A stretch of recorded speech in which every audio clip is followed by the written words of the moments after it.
নবী করিম সাল্লাল্লাহু আলাইহি সাল্লামকে আল্লাহ পাক পাঠালেন, দায়িত্ব দিলেন তাকে দ্বীন বোঝাবার, তাওহীদ বোঝাবার, মানুষকে আখিরাত বোঝাবার, রিসালাত বোঝাবার, এই দুনিয়াকে কিভাবে পরিচালনা করবে সেই কথাগুলি বোঝাবার জন্য নবী করিম সাল্লাল্লাহু আলাইহি সাল্লাম মানুষকে বলেছেন, মানুষকে বুঝাইছেন।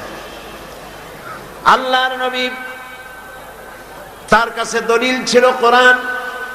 কোরআন দিয়ে তিনি মানুষকে বুঝাইছেন, এক আল্লাহর গোলামি করো, যিনি আকাশ সৃষ্টি করেছেন, জমিন সৃষ্টি করেছেন, তোমাদেরকেও সৃষ্টি করেছেন, তিনি ছাড়া কোনো ইলাহা নাই, ইলাহা ইল্লাল্লাহু মুহাম্মাদুর রাসূলুল্লাহ।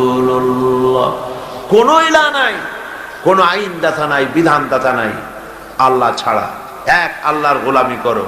খেতে দেওয়ার মালিক তিনি, পড়তে দেওয়ার মালিক তিনি, হায়াতের মালিক তিনি, মওতের মালিক তিনি। বলুন, হায়াতের মালিক কে? সবাই বলেন, মওতের মালিক কে? খেতে দেওয়ার মালিক কে? কষ্ট থেকে মুক্তি দেওয়ার মালিক কে?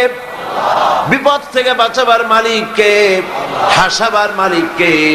কাঁদাবার মালিক কে? ফাআলুল লিমা ইউরিদ, যা খুশি তাই তিনি করতে পারেন। এই জিনিসগুলি যারা মুসলমান তাদের বোঝা উচিত। মুসলমানেরা না বুঝেই আল্লাহ পাকের সঙ্গে শিরক করে, আল্লাহ পাকের সঙ্গে অংশীদার স্থাপন করে। ছেলে নাই, বিয়ে করেছে, 10-12 বছর বয়স হয়েছে, বিয়ে হয়ে গেছে, ছেলে নাই, মেয়ে নাই, খাজা বাবাদের কাছে যায়, মাজারের কাছে যায়, মানত সানত করে, সেখানে নিজের ছেলে কামনা করে, চাকরিতে প্রমোশন কামনা করে, স্বাস্থ্য ভালো হওয়ার জন্য বলে, ক্ষমতায় যাওয়ার জন্য বলে। এই কথাগুলি এইভাবে বলা আল্লাহ ছাড়া অন্যের কাছে, এটাই হচ্ছে শিরক। এই শিরক থেকে মুক্ত করার জন্য নবী করিম সাল্লাল্লাহু আলাইহি সাল্লাম মানুষকে বুঝাইছেন। আমরা কি সেই শিরক মুক্ত হতে পেরেছি? আমরা মুক্ত হতে পারিনি। আমাদের ভিতরে বহু মুসলমান আছে যারা নামাজ পড়েন, রোজা রাখেন, কপালে দাগ পড়ে গেছে, তারপরেও সওয়াবের নিয়ত করে শিরক করেন। বলেন নাউযু বিল্লাহি মিন যালিক। বিশ্বাস করুন, কবরের কাছে গিয়ে, মাজারের কাছে গিয়ে কিয়ামত পর্যন্ত কানলেও কবরে যিনি শুয়ে আছেন তিনি আপনাকে কিচ্ছু দিতে পারবেন না। এই কথা কি মনে থাকবে? বলেন আপনারা, এই কথা কি মনে থাকবে? আল্লাহ মনে রাখার তৌফিক দিন। আল্লাহ পাক সহ্য করেন না, শিরককে বরদাস্ত করেন না। বহুবার আমি একথা এখানে আলোচনা করেছি, ওলামা হাজারাত কথা আলোচনা করেছেন। কোথায়? চট্টগ্রাম থেকে, খুলনা থেকে, যশোর থেকে বাস ভাড়া করে শাহজালাল রহমতুল্লাহ আলাইহির মাজার, শাহপরান রহমতুল্লাহ আলাইহির মাজারে সে সিন্নি দেওয়া, টাকা দেওয়া, পয়সা দেওয়া, মান্নত করা, সেজদা দেওয়া হারাম, জায়েজ নয়। আবার এখান থেকে যাচ্ছে চট্টগ্রামে, সেখান থেকে আসতেছে এখানে, এখান থেকে যাচ্ছে আজমিরে, সেখান থেকে যাচ্ছে বাগদাদে। নাউযু বিল্লাহি মিন যালিক। কোথায় যাও? আল্লাহ সব, আল্লাহ পাক দেখছেন। আল্লাহকে সেজদা দাও। যদি কোনো অসুবিধা হয়, ফাইদা ফারাগতা ফানসাব ওয়া ইলা রাব্বিকা ফারগাব। আল্লাহ পাক বলেছেন, তুমি যখন অসহায় পড়বে, তুমি যদি অসহায়ত্ব ফিল করো, যখন তুমি খালি হাত হয়ে যাবে, দাঁড়িয়ে যাও আর তোমার প্রভুর, তোমার রবকে বিনয়ের সঙ্গে ডাকো, তাকেই সেজদা দাও। বিপদ হয়েছে, মসজিদে চলে যান। শুনতেছেন আপনারা? বিপদ হয়েছে, মসজিদে চলে যান, কাজায়ে হাজাত 2 রাকাত নামাজ পড়েন, আল্লাহকে সেজদা দেন, চোখের পানি ফেলেন। 50,000 বছর শাহজালালের মাজারে গিয়া, চান্দা দিয়া, পয়সা দিয়া, গজাল মাসরে মুড়ি খাওয়া জানা হবে, এক সেজদায় আল্লাহ তাই করে দেবেন। শাহজালাল রহমতুল্লাহ আলাইহি আল্লাহর ওলি, আল্লাহর মাহবুব বান্দা। তিনি মাখলুক আর আল্লাহ হচ্ছেন খালিক। আল্লাহ কি? খালিক। আল্লাহর ওলি, আল্লাহর মাহবুব বান্দা, তার মাকামে তিনি আছেন।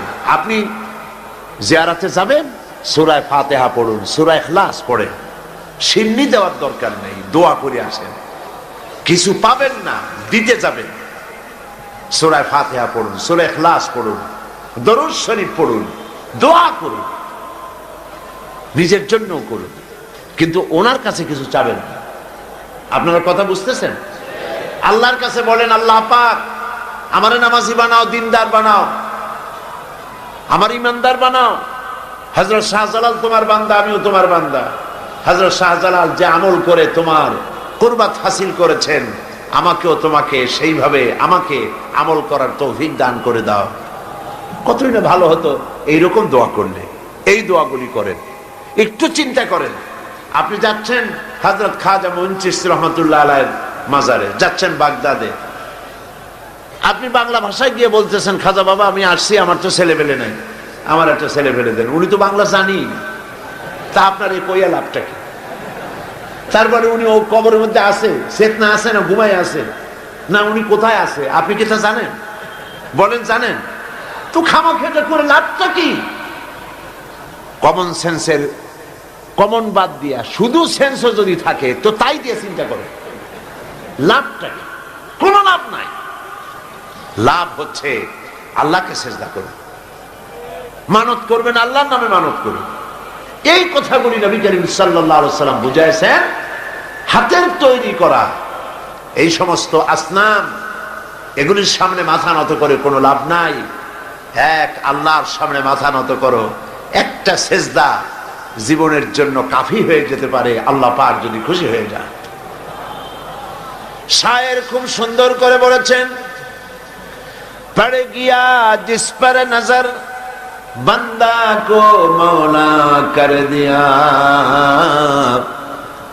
पड़ गया जिस पर नजर बंदा को मौला कर दिया, आ गया जिस नाम में जोश कतरा को दरिया कर दिया।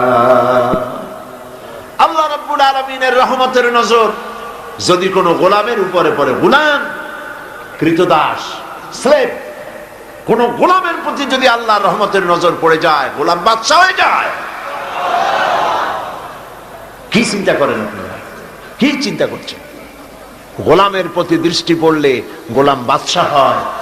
এক ফোঁটা পানির উপরে রহমতের নজর পড়লে পানি ফোঁটা প্রশান্ত মহাসাগর হয়ে যায়। ওয়া রিদওয়ানুম মিনাল্লাহি আকবার, ওয়া রিদওয়ানুন, আল্লাহ পাকের সন্তুষ্টি, এ কথা বোঝানো হয়নি। ওরে দোয়ানুন, সামান্যতম আল্লাহ পাকের সামান্যতম সন্তুষ্টি আকবার, আকাশ এবং জমিনের চাইতে অনেক অনেক অনেক বেশি। আল্লাহ পাককে খুশি করুন, আর আল্লাহ পাক খুশি হবেন শীত থেকে বাঁচতে পরে। কলিজার মধ্যে এই কথায় পাথরের মতো শক্ত করে জমায়ে নেন।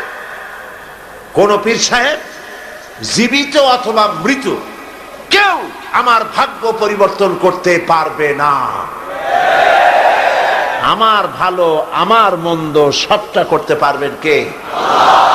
এক আঙ্গুল আকাশের দিকে উঁচু করে বলেন, কে করতে পারবেন? জোরে বলেন, কে পারবেন? আরো জোরে বলেন, কে করতে পারবেন? আল্লাহ, আল্লাহ, আল্লাহ।